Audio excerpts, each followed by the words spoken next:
Iniziamo con 3 Kashtira Unicorno, procediamo con 3 Kashtira Fenrir, Spaventartiglio Kashtira e Kashtira Rysart. Continuiamo con Replicard Lad, importantissimo per la consistenza, ed andiamo alle interruzioni perché abbiamo 3 Fioritura di Cenere e Gioiosa Primavera ed il semilimitato Troll e Uccello Serratura. Arriviamo alle carte più importanti della build con il 3x del Demone della Vanità e la carta più forte di tutte, 3x di Drago Alato di Ra, modalità Sfera.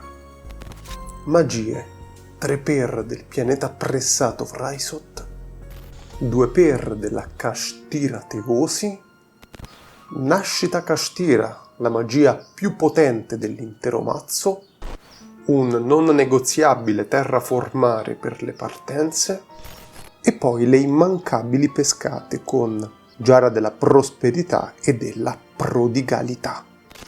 Reparto trappole, andiamo di bonifico per le impermanenza infinita, 3x di scontro ad armi pari, Labor Breaker più forte e infine le carte Win More, ce ne può essere solo uno, Giudizio Solenne e Risucchia Abilità, che fungono anche da flex spot.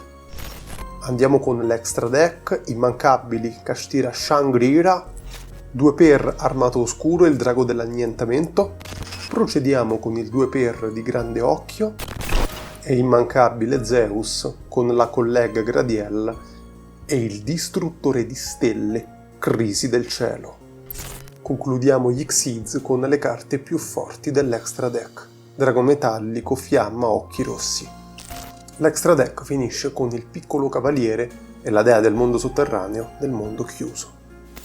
Potremmo stare a parlare anche del side deck, però quello è situazionale e varia da ecosistema meta a ecosistema meta. Vi invito a tal proposito ad entrare nel gruppo dei campioni over, così ne parliamo e valutiamo caso per caso la vostra situazione e soprattutto il deck che dovete utilizzare in combo con i vostri gusti per essere i campioni di questo gioco. Ma adesso parliamo di una cosa molto più importante, perché so molti di voi che cosa stanno pensando. Anto, ma dove posso procurarmi queste super carte?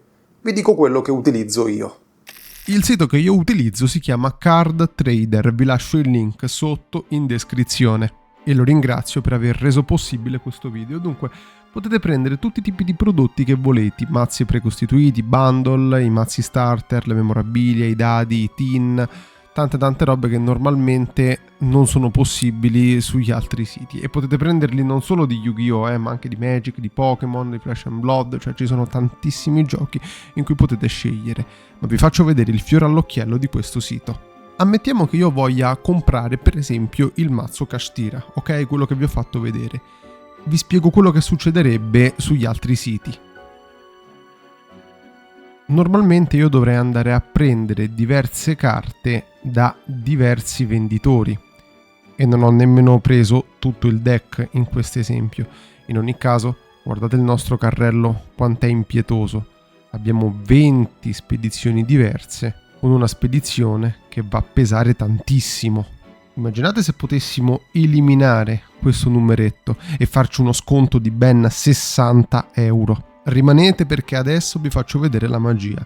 Svuotiamo tutti i carrelli e riprendiamo tutte le carte utilizzando il cheat code che ci permette questo sito. Quando noi andiamo a prendere le carte dobbiamo utilizzare il Card Trader 0. Ce lo spiegano direttamente loro come funziona. È tutto spiegato qui. Sostanzialmente tu paghi una sola spedizione, o meglio, non paghi le spedizioni e sei tutelato al 100% con la garanzia che ti dà il sito. Riproviamo a prendere le carte di cui parlavamo prima senza pagare le spedizioni. Torniamo quindi al Fenrir. Quanti me ne servono? Me ne servono 3? Benissimo. Selezioniamo 3 e premiamo su questo pulsantino. Su ogni articolo noi adesso premeremo su questo pulsantino, che è il servizio di cui abbiamo parlato prima. Tutto spiegato alla luce del sole. Stessa cosa per tutti gli altri pezzi. Ne servono 3, va bene, ancora, per tutti i pezzi che ci servono, noi selezioniamo il venditore che ce li dà ai prezzi più bassi e non paghiamo la spedizione. All'incirca lo stesso numero di carte prese anche in maniera più oculata, guardate quanto ci viene di meno, tutto questo anche e soprattutto grazie al fatto che non paghiamo le spedizioni. Ecco, questa è la magia che vi promette questo sito ed è grazie a questo sito che io risparmio centinaia e centinaia di euro sui miei mazzi e questo mi consente di comprare anche altri mazzi, anche altri prodotti perché non finisco subito il budget. Vi lascio il link del sito sotto in descrizione e in più vi ho fatto attivare un codice sconto. Dovete inserirlo qui al checkout ed è valido solo sul vostro primissimo ordine su Card Trader, solo con il servizio Card Trader 0 e per un massimale di 100 euro. Quindi oltre allo sconto perché non pagate le spedizioni, avete anche uno sconto che arriva fino a 100 euro. Non ringraziateci, ringrazio Card Trader per aver sponsorizzato questo video e adesso torniamo al nostro video. Partiamo togliendoci immediatamente un sassolino dalla scarpa e cioè andiamo a giocare contro il mazzo Sgominanima che è uno dei deck meta di questo momento. Posso mostrare che il deck che ti facciamo vedere, così come tutti i mazzi che l'Anto Show Stay Over ti fa vedere, riesce a vincere senza alcun problema, ovviamente anche con quel pizzico di fortuna che serve a tutti i deck, contro tutti i mazzi, da quelli meta a quelli più esotici ma ben costruiti. Ricordiamo sempre, ogni mazzo se ben costruito può dir la propria, ecco perché bisogna prestare, dare il massimo rispetto a tutti i deck. Il deck nostro avversario sostanzialmente ragiona in questo modo: lui ci rivela dei mostri nella mano e quindi fa cose, può evocare mostri, può aggiungere carte, può rimbalzare anche dei mostri dal suo terreno e questo gli permette di andare a doggiare, a schivare degli effetti nostri, magari di distruzione o di bersagli precisi. In più gioca il pacchetto K9, sarebbero dei mostri che vanno a giocare, fanno cose del momento in cui noi facciamo altre cose, quindi vanno a rispondere: guardate come lui ha riempito il terreno, quanti mostri, bene, scontro ad armi pari, passo in battaglia, vado alla fine della battaglia e gli vado a far bannare coperti tutti i mostri che lui ha. A questo punto vado a iniziare Rysart e questo mi consente di andare a utilizzare la Castira Teosi per evocare unicorno, utilizzo effetto poi di Rysart per andare a bannare il Fenrir, unicorno mi aggiunge la mano nascita, vado a riprendere il Fenrir sul terreno, l'avversario, vedi, noi stiamo giocando e l'avversario, in men che non si dica, ha evocato 2 mostri sul terreno e questo, l'attivazione degli effetti dei mostri dell'avversario va a triggerare l'attivazione dei nostri mostri che vanno a bandire cosa all'avversario. Va ad evocare Zeus, tu non l'hai visto ma ha staccato 2 materiali ed ha bandito completamente il nostro terreno, andandoci a mandare al cimitero tutte le carte che c'erano. E lui ha ricominciato, no? Ha messo anche altri suoi mostri, benissimo, battaglia, scontro ad armi pari, il secondo, andiamo a evocare specialmente Fenrir che ci va a far aggiungere dal deck un mostro Castira, sopra gli andiamo a mettere Crisi del Cielo che va a far tornare nell'extra deck Zeus, l'avversario va ad evocare, però a questo punto è scarico e non può più giocare. Il nostro mazzo non solo ha resistito a delle wipe-uppate incredibili dell'avversario, ma ha costretto alla resa un mazzo cosiddetto meta mainstream T1. Adesso andiamo a giocare contro un altro mazzo. Ti lascio come sempre qui tutte le varie mosse che vengono fatte. Ti consiglio di riguardare questo video diverse volte, così soprattutto se stai cominciando ti abitui anche ai ritmi che ci sono nel formato avanzato. Allora, adesso noi abbiamo messo alla nascita Kashtira, con il pianeta pressato Vrysot abbiamo aggiunto, non avevamo mostri sul terreno, provavamo ad evocare l'unicorno, l'avversario ce l'ha andato a negare con il giudizio solenne. Lo abbiamo fatto rientrare sul terreno con nascita, questo ci ha permesso di aggiungere Kashtira Teosi, l'abbiamo utilizzata su Fenrir. Fenrir ha aggiunto Rysart che entra specialmente perché controlliamo Kashtira, siamo andati a bandire il Fenrir, andiamo ad attaccare e in più andiamo a bandire un mostro coperto dall'extra deck dell'avversario, andiamo a mettere Flare. Ragazzi, ci ha utilizzato, io non so se avete visto, ci ha utilizzato 3 giudizi solenni, ok?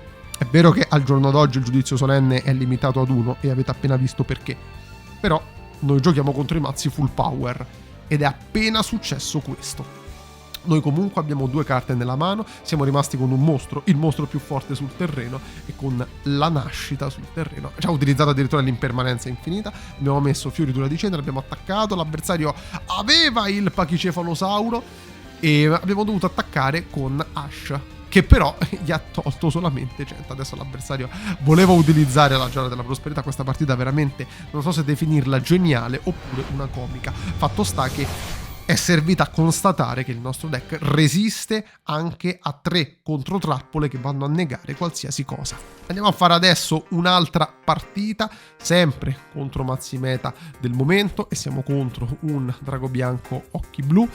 Chi dice che questo mazzo non è meta non ha capito come funziona in questo momento, semplicemente a livello di sentiment questo mazzo è strautilizzato. Allora, ha già fatto tante evocazioni, ho utilizzato il Nibiru, l'avversario giustamente è andato a evocare una versione fortissima del drago bianco, sta giocando anche il Buster Blader, guardate quanti mostri che va a mettere sul terreno. Allora io ho attaccato con il Nibiru, ho distrutto, me lo sono distrutto e quindi scontro ad armi pari. Come vedete scontro ad armi pari è molto molto forte, come vi dicevo prima, ecco perché lo abbiamo nel nostro deck. L'avversario attacca, noi saggiamente siamo rimasti con la mano carica. A questo punto è entrato Fenrir, ho evocato specialmente lui perché non controllavo mostri, Castira Teosi, ho evocato Unicorno, ho aggiunto di Fenrir, ho utilizzato Rysart nella mano perché controllo Castira, entra sul terreno, ho bannato Unicorno e le prime 3 dal deck dell'avversario. Nascita, a questo punto Unicorno, ho utilizzato ancora effetto di nascita, rientra sul terreno un altro Castira, vado a fare il drago dell'annientamento, ho staccato 2 materiali, ho bandito anche carte del mio cimitero, ho distrutto le varie carte sul terreno dell'avversario. A questo punto è arrivata la play finale con il demone della vanità. Tanta roba. Come vi dicevo, il demone della vanità non è la win condition del mazzo, è la ciliegina sulla torta, ma voi vincete tranquillamente anche con altri mostri. Tanta roba, abbiamo messo in ginocchio anche il drago bianco, che è un super mazzo, come abbiamo anche visto nel nostro deck, proprio Lamborghini del drago bianco. Se ti interessa te lo lascio anche nelle schede. Andiamo a vedere ancora un'altra partita, questa volta non partiamo con il demone della vanità, stiamo giocando contro un deck NA-mezzo, il cosiddetto nuovo deck antometa. Effettivamente è molto molto forte come mazzo perché va a creare un'oppressione incredibile, si basa, che cosa vuole fare questo deck? Vuole mettere dei mostri in difesa che poi vanno ad applicare degli effetti rispondendo di mentre dove a giocare. Vedi, mostro in difesa, poi utilizza ancora dalla mano, mette altri mostri in difesa, c'è questa terreno che è assolutamente fortissima, saggiamente non fa troppe combo, non mette troppi mostri per paura del Nibiru, utilizzo prodigalità, spunta ad armi pari, tranquillamente, ecco fatto. Va bene, dai, tu giustamente potresti dirmi, vabbè Anto, sì, però cioè, la partita è durata neanche 10 secondi, mi fai vedere una partita, come dire, un po' più seria contro NA mezzo? Va benissimo. Allora, qui abbiamo una combo veramente perfetta. Entra Unicorno perché non controllo mostri, effetto aggiungo la Castira Teosi, utilizzo la Castira Teosi bersagliando lui, entra Fenrir sul terreno, effetto di Fenrir, vado ad aggiungere lo Spaventartiglio Castira, utilizzo effetto di Replicard là, vado a bandire il Fenrir, entra Scarecrow andando a bandire Castira Teosi che mi fa tornare il Fenrir in mano, con l'Ad vado a evocare un altro Castira e quindi adesso ho 2 Flare Dragon, poi ho il Fenrir sul terreno, ho le 2 in permanenza infinita. Ecco che l'avversario ogni volta che fa mosse gli vengono inflitti 1000 punti. Guarda come scendono i punti, Ho 2 negazioni, 2 bei burnini molto importanti. Ecco, l'avversario non può giocare. Se gioca gli vengono scaricati i punti. Tra l'altro lui vuole andare a utilizzare i suoi mostri, ma noi abbiamo l'impermanenza infinita che non solo gli nega gli effetti, ma gli fa anche perdere punti perché comunque lui ha attivato gli effetti che poi vengono negati. Praticamente una Babilonia per l'avversario e come vedi anche qui la partita finisce. Andiamo a fare un'altra partita, è l'ultima perché l'andazzo credo che si sia capito. Questa partita andiamo a vedere, come dire, la combo, una delle combo più apprezzate di questo mazzo e anche una delle più basilari se vogliamo, però l'ho lasciata per ultima per farvi capire che non c'è solo questa. Replicard Lad è entrato, ho bandito Fenrir, ho fatto entrare Unicorno con l'effetto di Lad che ha bersagliato egli stesso, quindi Unicorno ha preso Nascita che ha rievocato il Fenrir bandito. A questo punto ho aggiunto Rysart che è entrato, ha bannato ed ecco fatto, è entrato senza alcun problema il demone della vanità e ho una bella negazione, ho un bel ban su effetto da lui, ho un ban di mostri dell'extra deck e soprattutto guardate, fate caso a questi piccoli dettagli, ho un follow up, nel caso l'avversario mi wipe-appasse completamente il terreno, posso ricominciare non solo con la carta che pesco ma anche con la giara della prodigalità. L'avversario va a fare entrare, era anche forte il deck contro cui eravamo, l'eroe elementale meta di questo momento, Stratos, ma niente, via, resa completa.